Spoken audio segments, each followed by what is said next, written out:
நிகழும் மங்களகரமான குரோதி ஆண்டு ஜூன் மாதம் 15ஆம் தேதி சனிக்கிழமை அன்று உத்திரம் நட்சத்திரத்தில் நவமி திதியில் வரியான் நாமயோகத்தில் பாலவம் கரணத்தினில் மகத்தான ஆனி மாதம் பிறக்கிறது.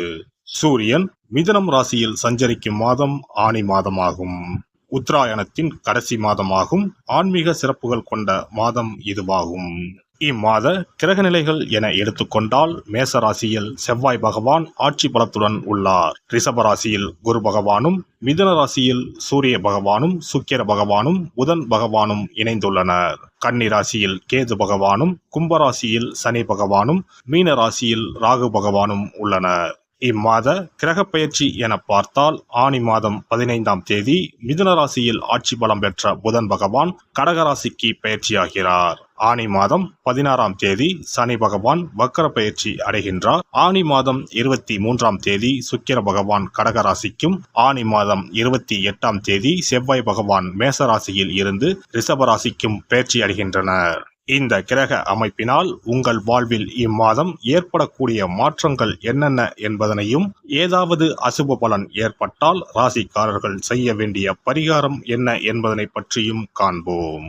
துலாம் ராசி அன்பர்களே, இந்த ஆனி மாதத்தை பொறுத்தவரை உங்களின் கோபங்கள் அனைத்தும் மறைந்து நிதானம் அதிகரிக்கும். எடுத்த முயற்சிகள் அனைத்தும் வெற்றி பெறும். பகைகளில் வெற்றிகள் உண்டாகும். எதிர்ப்புகள் அகலும். பணவரத்து திருப்திகரமாக இருக்கும். பயணங்களால் சாதகமான வாய்ப்புகள் உண்டாகலாம். அடிக்கடி வெளியூர் பயணங்கள் செல்ல நேரலாம். தொழில் வியாபாரத்தில் ஈடுபட்டு இருப்பவர்களுக்கு வசூலாக வேண்டிய கடன் பாக்கிகள் வசூலாகும். வியாபாரத்தில் மனநிறைவு காண்பீர்கள். தொழிலை விரிவுபடுத்துவதற்கான முயற்சிகளில் ஈடுபடுவீர்கள். உத்தியோகத்தில் இருப்பவர்களுக்கு அலைச்சலுக்கு பிறகு கடினமான காரியம் கூட கைகூடும். மரியாதையும் அந்தஸ்தும் அதிகரிக்கும். சக ஊழியர்கள், தொழில் கூட்டாளிகள் விஷயங்களில் கவனமாக செயல்படுவது நல்லது. மேல் அதிகாரிகள் மூலமாக இருந்து வந்த அழுத்தம் அகலும். குடும்பத்தில் வீண் பிரச்சனைகள் ஏற்பட்டு நீங்கும். வாழ்க்கை துணையின் செயல்கள் உங்களுக்கு அதிருப்தி ஏற்படும் விதத்தில் இருக்கலாம். அனுசரித்து செல்வது நல்லது. பிள்ளைகள் நீங்கள் சொல்வதை கேட்டு நடப்பது ஆறுதலை தரும். குடும்பத்தில் சுப நிகழ்ச்சிகளுக்கான தடைகள் அகலும். பெண்கள் கோபத்தை குறைத்துக் கொள்வது நல்லது. எதிர்ப்புகள் விலகும். பயணங்கள் சாதகமான பலன் தரும்.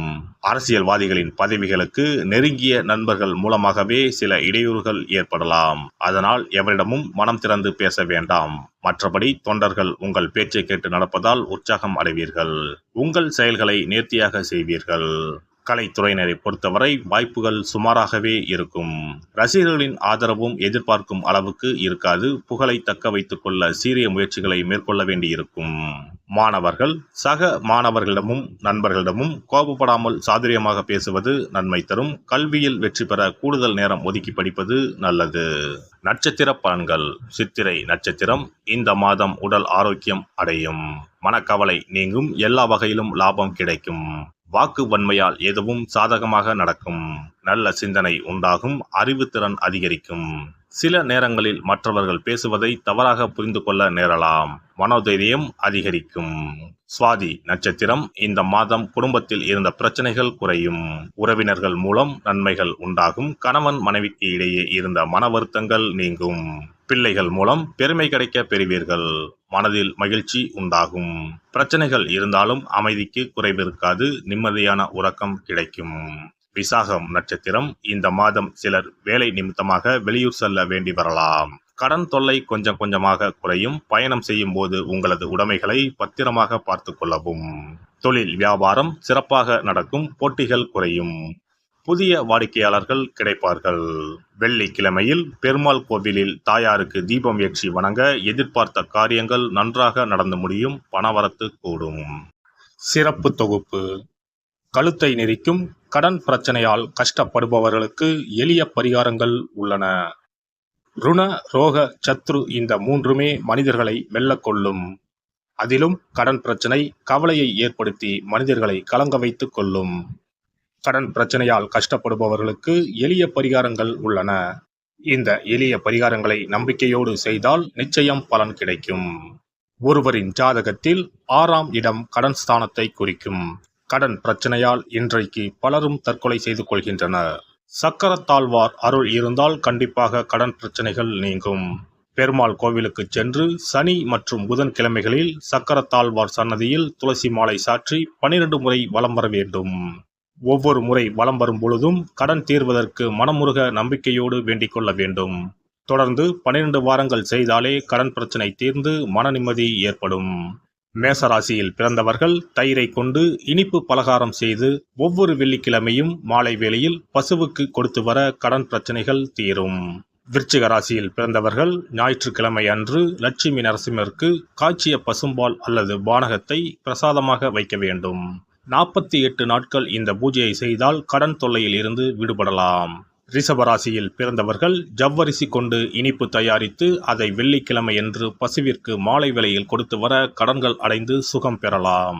துலாம் ராசிக்காரர்கள் பசும்பாலை சுக்கிர ஓலையில் வில்வ மரத்திற்கு ஊற்றவும்.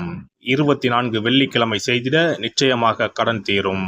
வெள்ளிக்கிழமையில் அரச மரத்தடி விநாயகருக்கு அகலில் 11 தீபமும் 11 முறை வலம் வந்தும் வழிபட்டால் கடன் தீரும். மிதுன ராசிக்காரர்கள் தினசரி சிறிது தயிர் சேர்த்து குளித்து வரவும். கடன்கள் நீங்கும். மாலை வேளையில் சூரிய தரிசனம் அஸ்தமனத்துக்கு முன் செய்து வரவும்.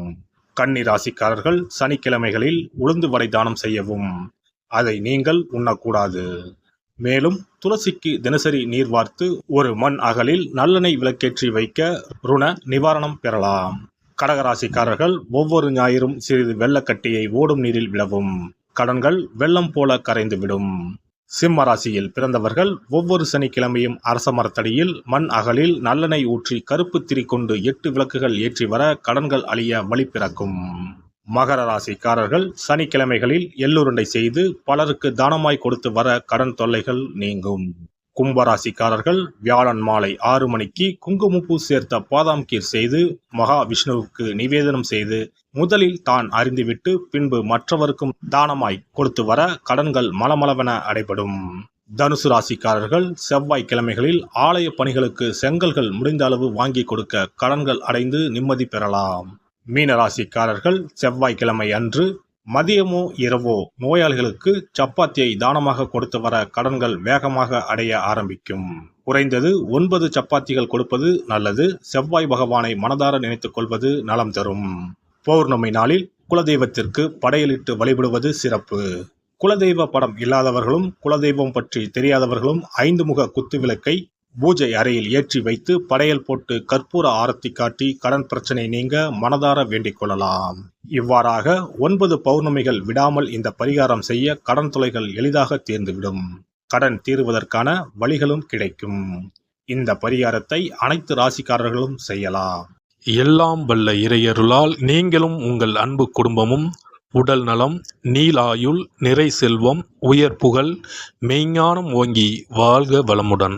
இந்த வீடியோ பதிவு உங்களுக்கு பிடித்திருந்தால் லைக் பண்ணுங்க, கமெண்ட் பண்ணுங்க, ஷேர் பண்ணுங்க. மறக்காம சப்ஸ்கிரைப் பண்ணுங்க. பக்கத்துல இருக்கிற பெல் பட்டனை கிளிக் பண்ணுங்க. நன்றி, வணக்கம். ஓம் நமச்சிவாய. சிவாய நம.